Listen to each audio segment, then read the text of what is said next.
HIV injection ಚುಚ್ಚುವವರಿಗೆ, Vokkaliga ಹೆಣ್ಣು ಮಕ್ಕಳ ಬಗ್ಗೆ ಅಶ್ಲೀಲ ಮಾತನಾಡುವವರಿಗೆ ನೋಟಿಸ್ ಕೊಡಲ್ಲ ಎಂದು ಬಿಜೆಪಿ ಶಾಸಕ ಎಸ್ಟಿ ಸೋಮಶೇಖರ್ ಕೆಂಡಾಮಂಡಲರಾದರು. ಶೋಕಾಸ್ ನೋಟಿಸ್ ಕುರಿತಾಗಿ ಬೆಂಗಳೂರಿನಲ್ಲಿ ಬುಧವಾರ ಮಾತನಾಡಿದ ಅವರು, ನಾನು ಯಾವ ಬಿಜೆಪಿ ನಾಯಕರ ವಿರುದ್ಧವೂ ಮಾತನಾಡಿಲ್ಲ. ಪಕ್ಷಕ್ಕೆ ಮುಜುಗರ ಮಾಡೋರೇ ಬೇರೆಯವರು ಇದ್ದಾರೆ. ಕಾಂಗ್ರೆಸ್ನಿಂದ ಬಂದು ಮಂತ್ರಿಯಾಗಿ ಕೆಲಸ ಮಾಡಿದ್ದೇನೆ. ಕ್ಷೇತ್ರಕ್ಕೆ ಉಪಯೋಗವಾಗುವ ಕೆಲಸ ಮಾಡಿದ್ದೇನೆ ಎಂದರು. ಬಿಗ್ ಬಾಸ್ ಖ್ಯಾತಿಯ ರಜತ್ ವಿನಯ್ ಬೆನ್ನಲ್ಲೇ ಇದೀಗ ಮತ್ತೊಬ್ಬ ಬಿಗ್ ಬಾಸ್ ಸ್ಪರ್ಧಿ ಸುದ್ದಿಯಲ್ಲಿದ್ದಾರೆ. ನಾಡದೇವಿ ಚಾಮುಂಡೇಶ್ವರಿಗೆ ಅವಹೇಳನ ವಿಚಾರವಾಗಿ ರಕ್ಷಕ್ ಬುಲೆಟ್ ಸುದ್ದಿಯಲ್ಲಿದ್ದಾರೆ.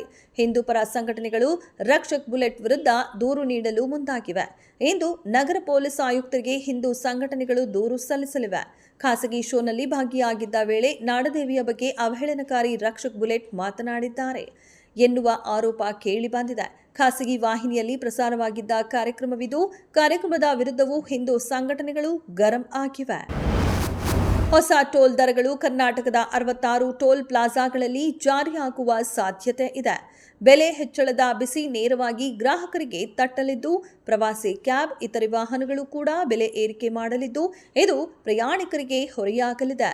ಬೆಂಗಳೂರು ಮೈಸೂರು ಮಾರ್ಗದ ಕನಿಮಿಣಿಕಿ ಮತ್ತು ಶೇಷಗಿರಿಹಳ್ಳಿ, ಬೆಂಗಳೂರು ತಿರುಪತಿ ಮಾರ್ಗದ ನಂಗಲಿ, ಬೆಂಗಳೂರು ಹೈದರಾಬಾದ್ ಮಾರ್ಗದ ಬಾಗೇಪಲ್ಲಿ, ಬೆಂಗಳೂರು ವಿಮಾನ ನಿಲ್ದಾಣ ರಸ್ತೆಯ ಸಾದಹಳ್ಳಿ ಮೊದಲಾದ ಕಡೆ ಟೋಲ್ ದರ ಹೆಚ್ಚಳ ಆಗಲಿದೆ.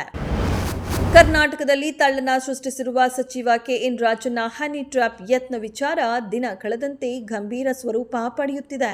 ವಿಪಕ್ಷ ಬಿಜೆಪಿಯು ಉನ್ನತ ತನಿಖೆಗೆ ಆದೇಶಿಸಿದೆ. ಕರ್ನಾಟಕದ ರಾಜಕಾರಣದಲ್ಲಿ ಹನಿ ಟ್ರ್ಯಾಪ್ ಸದ್ದು ಇದೇ ಮೊದಲಲ್ಲ. ಈ ವಿಚಾರದಿಂದ ರಾಜಕೀಯ ಜೀವನವೇ ನಾಶವಾಗಿರುವ ಉದಾಹರಣೆಗಳು ಇವೆ. HY ಮೇಟಿ ರಾಜಕೀಯ ಆವಾಸನಕ್ಕೆ ಕಾರಣವಾದ ವಿಡಿಯೋ, ರಮೇಶ್ ಜಾರಕಿಹೊಳಿ ರಾಜಕೀಯಕ್ಕೆ ಕೊಡಲಿ ಪೆಟ್ಟು ಕೊಟ್ಟ ಸಿಡಿ, ಬಾಂಬೆ ಬಾಯ್ಸ್ ಸಿಡಿ ಸ್ಟೇ, ರಘುಪತಿ ಭಟ್ ಸಿಡಿ ಪುರಾಣ, ಕಳಕಪ್ಪ ಬಂಡಿ ಹಾಗೂ ಅರವಿಂದ ಲಿಂಬಾವಳಿ ರಾಜಕೀಯ ಅತಂತ್ರ, ರಾಮದಾಸ್ಗೂ ಬಿಡದ ಸಿಡಿ ಮಾಯೆ.